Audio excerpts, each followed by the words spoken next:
அன்னையிடம் நீ அன்பை வாங்கலாம், தந்தையிடம் நீ அறிவை வாங்கலாம். இரண்டும் இருந்தால் பேரை வாங்கலாம், பேரை வாங்கினால் ஊரை வாங்கலாம். நல்ல நல்ல பிள்ளைகளை நம்பி இந்த நாடே இருக்குது தம்பி.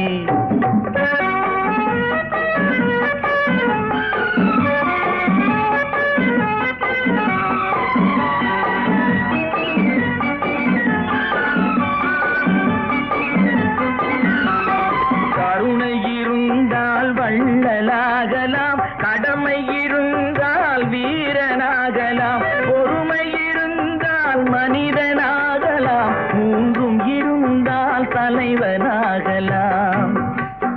இந்த மூன்றும் இருந்தால் தலைவனாகலாம். நல்ல நல்ல பிள்ளைகளை நம்பி